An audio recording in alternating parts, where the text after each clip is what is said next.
Hi everyone, how are you doing? I'm Sawaganyo, I'm back. This is Global Trend Discourse for New Abyssinia College students.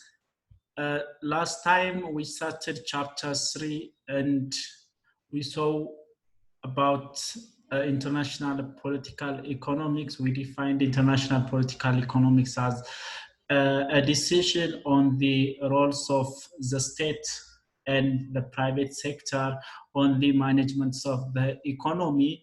We saw the three different theories of international political economics, which are liberalism, mercantilism, and Marxism. We also saw the status who has developed international political economy, and we covered the American system, the Chinese system, and the Japanese system. Today we will continue chapter 3 and we will see the core issues governing institutions and governance of international political economics. So in the governance of the international political economic system, there are a lot of international organizations who are active in the management of different issues. And in here, we will see mainly three organizations, which are the WTO, which means World Trade Organization, which manages international trade. We'll see World Bank, which is managing the international investment, and also we will see international IMF, International Financial Institutions, which manages international finance. So when we start from international trade and the WTO, I said WTO is the main organ which is managing international trade among countries. And what is international trade is it is an exchange of goods and services by peoples found in two different national governments, each of which has its own sets of rules and exercise authority, or that means sovereign authority. So to call a trade an international, it should happen between two peoples or two companies, which is found in different parts of the world. For example, if one producer in Ethiopia exports coffee to Germany or Italy, we call it international trade. Or some importer imports clothes from China to Ethiopia, and we call that international trade. And international trade is beneficial for individual national economies and for the world as a whole. And it is increasing over time. International trade is increasing over time. But management of international trade is difficult because of different tariff and other restriction by countries. International, as I said, every country has its own rules regarding their trade relationship. So the existence of different rules among different countries makes the management of international trade very difficult. So to manage that difficulty, organizations like World Trade Organization exists, and World Trade Organization, in short WTO, is an international organization which sets the rule for global trade. So the main roles of WTO is to set rules on how countries exchange goods and services. And this organization was set up in 1995 as the successors of General Agreement on Trade and Tariff. These general agreements of trade and tariff were the first organization or the first agreement which enabled countries to manage their international relationship after the Second World War. And then it changed its name into World Trade Organization. That means the agreement became a formal institution and created World Trade Organization. Recently, the World Trade Organization has more than 150 member states, which found in different parts of the world, 150 member states. But still there are ongoing debates on around unequal benefits from free trade. As I said, World Trade Organization is the organization or the institution which manages trade relationship among countries, and WTO mainly facilitates free trade. And it is an institution which promotes, which support countries to liberalize their trade and to make the trade relation among countries free. That means without tariff and without quota and restriction. But there are debates about the importance of this free trade. Some countries believe free trade is not beneficial for some countries. Others believe this free trade is benefiting only few countries. So this brings the question on how international global trade is governed. That means how the WTO is governing international trade. One of the most answered ideas that global or regional free trade agreements like World Trade Organization and North American Free Trade Area and others are managing this trade relationship among countries. And they manage trade through agreement on the amounts of tariff imposed on products and agreement on non-tariff barriers like quota. That means managing international trade, if they are doing or they are mobilizing different countries into a table and make them negotiate on the amount of tariff they imposed on the products. For example, if a car is imported from Japan to Ethiopia, there is a tax imposed on the car that is imported.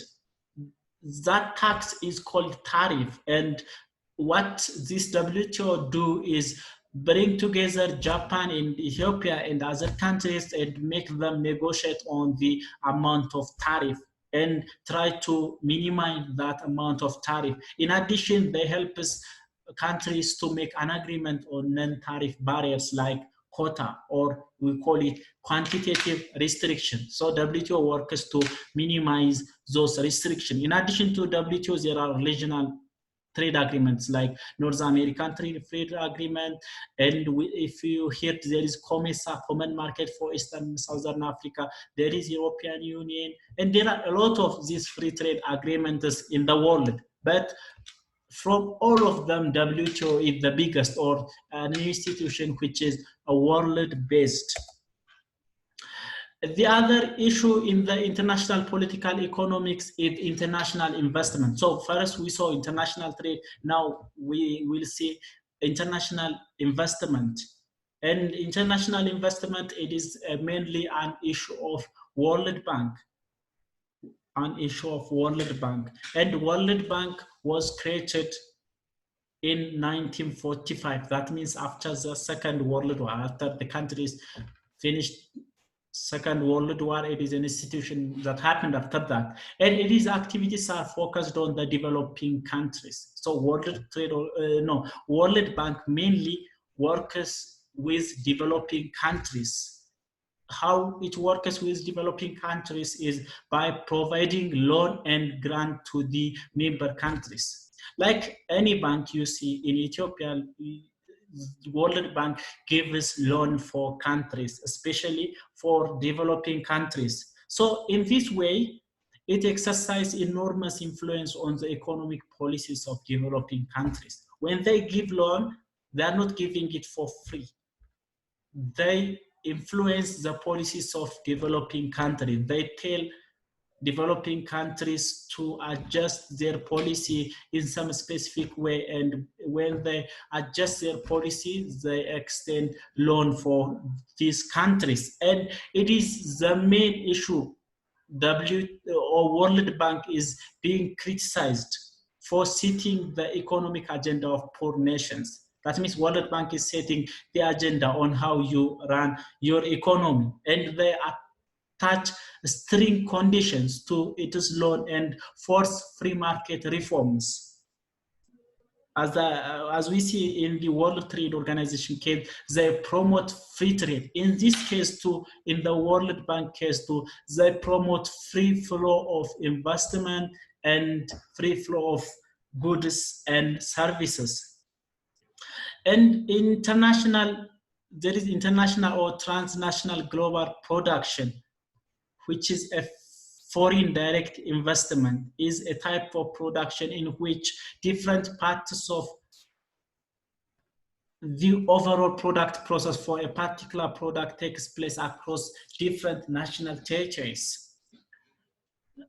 International investment or foreign direct investment, which is the main role World Bank is playing, it is a type of production system in which, for example, there are car companies. They produce the tires of a car in some company. They produce the motor in different country. They produce the external part of the car in another country, and they assemble all those parts in some other countries. That created like a world value chain in the production process, and we call it foreign direct investment.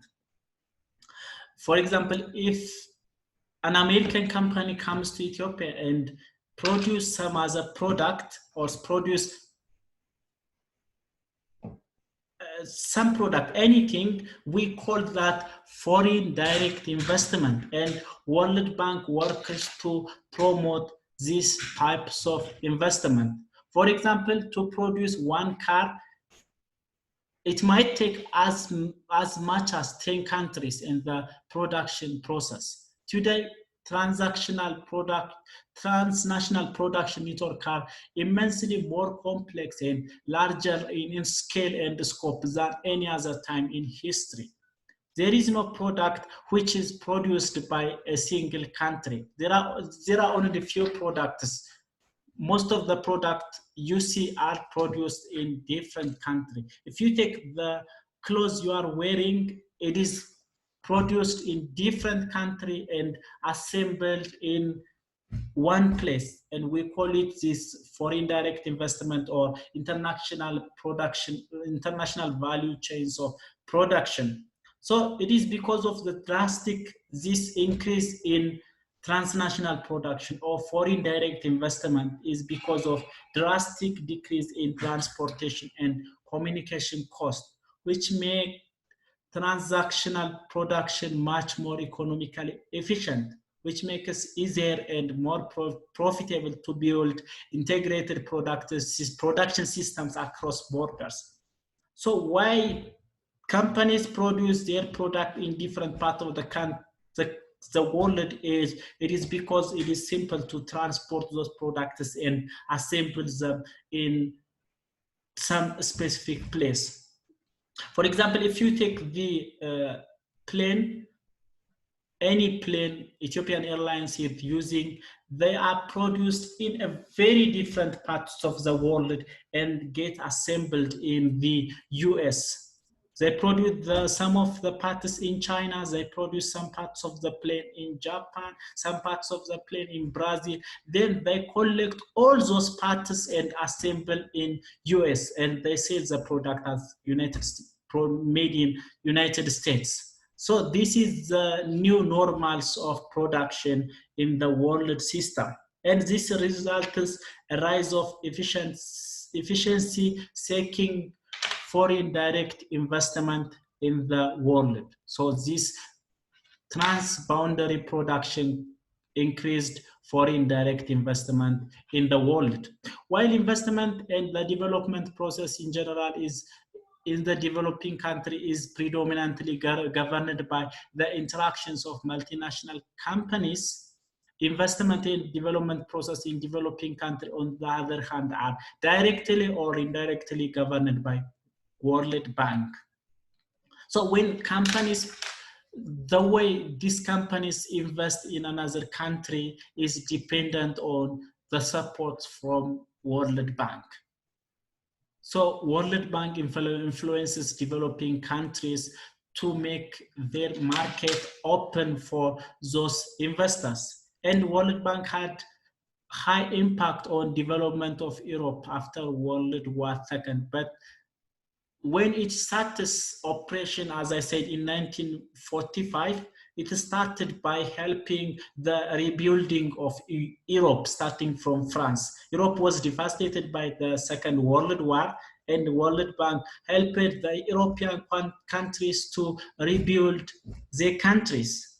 But when we come to the developing countries, these roles of World Bank didn't result any positive change. It is rather has a worse negative effect on the developments of developing countries. And this why it failed to help the developments of these developing or poor countries is because of its policy. Because of the policies of World Bank, it failed to help developing countries develop. And this policy is mainly related with one size fits all types of excessive and hard to implement policy prescriptions of the bank. The bank has one policy, which is liberalizations of the market, free trade, and free movements of finance. And the bank just imposes this policy in all countries as a prerequisite for loan. And many countries did that, and they failed to get or result any economic development. So World Bank, the effects of World Bank in the developing countries' economy is more of negative than positive. The third institution is International Monetary Fund. International Monetary Fund, or it is called IMF. And it is an international organization that oversees financial institutions and regulate it at the international level. So IMF is a regulatory body of the financial institution. For example, if you take a local case, every country has a central bank, or in Ethiopia, there is National Bank of Ethiopia. That means that National Bank of Ethiopia controls all the private and public banks. It controls Commercial Bank of Ethiopia, it controls other banks like Dashin and Awash. Like this international monetary fund is an international body which controls or oversees financial institutions, and it regulates it at the international level. Currently, they have 184 members, but these members have different voting power based on their contribution for the fund. For example, if you take top 10 countries, they have 55% of the vote on the fund. That means any decision that will be made by the fund should be supported by these 10 countries. And the US alone had 17.4% of voting right on the IMF. So the global financial system is divided into two. So what they do is they manage financial institution in the international level, and the international financial system is divided into two. That means the first one is the monetary system, and there is a credit system. Monetary system and a credit system. The international monetary system involves around the questions of how exchange rate among different national currencies is determined. The first monetary system is how exchange rate. For example, the exchange rate between birr and dollar right now is like $1 is equals to 35 birr. On the other hand, $1 is equals to 0.8 or something amount of pound and 0.9 amount of euro. Or $1, it is 100 something Kenyan shilling. So to get $1, you need to have 100 Kenyan shilling. Or to get $1, you need to have 35 birr. And we call it the monetary system or the exchange rate. And the IMF controls this exchange rate. The other is the credit system. The credit system refers to rules, agreements, institutions, and practices that facilitate the transactional flow of financial capital for the purpose of investment and trade finance. So credit system is related with rules, regulations, and institutional practice on the flow of financial capital among countries. When we say exchange rate, that means the first aspect of money, which is the monetary system. It is the price of a national currency in terms of another. Exchange rate is the price of national currency in terms of another.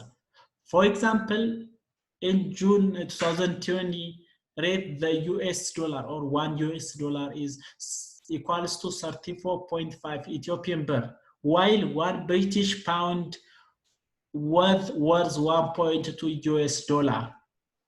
Yet in August 1998, $1 was 16 birr. That means the exchange rate is different. Sorry, it was in 2008. That means before 12 or something years, the exchange rate $1 is equal to 16 birr. But today $1 is equal to 34.5 birr. And this volatile situation is managed by International Monetary Fund. And this shows Ethiopian birr was less than half of what it was 12 years ago. 12 years ago, $1 was 16 birr. Now $1 is 35 birr. That means to get $1, you need to have 34.5 birr. But before 12 years, it was 16 birr. And to manage this change in exchange rate, there are two mechanisms. That means the fixed exchange rate and floating exchange rate. There is fixed exchange rate and there is floating exchange rate. Why the birr became 35 rather than 16 is because of this management of exchange rate, or because of the way we are managing our exchange rate. If we are managing our exchange rate with fixed exchange rate or fixed rate, the value of a particular currency fixed against the value of another currency. That means you can fix the amount of exchange rate by yourself without any movement of up and down. Whereas when you use floating exchange rate, the value of currency is determined by money supply and money demand. When there is a lot of dollar in your hand, the value of dollar decreases. When you have a lot of birr and a very small amount of dollar, the exchange rate goes up. So the International Monetary Fund mainly promotes countries to use floating exchange rates. That is the problem. If you want, you can fix your exchange rate. You can say $1 equals to 5 birr or 10 birr. But the IMF doesn't like that one. They want every country to use floating exchange rate. And when you float your exchange rate, the value of your currency continuously depreciates. And that really affects your economy. And the World Bank manages the exchange rate by using floating rate and fixed rate, and they promote countries to use floating rate system. So this exchange rate system is governed by IMF, and the IMF promotes floating exchange rate, which is the interest of USA, which have the highest say in the institution. So why IMF promotes floating exchange rate is because the policy of United States of America, they promote these types of policies, and they are the one managing the institution. So it gives short-term liquidity support. When you float your exchange rate, the IMF gives short-term liquidity support for countries. But if you don't agree on the terms and conditions of the IMF, that means you are not going to get any support.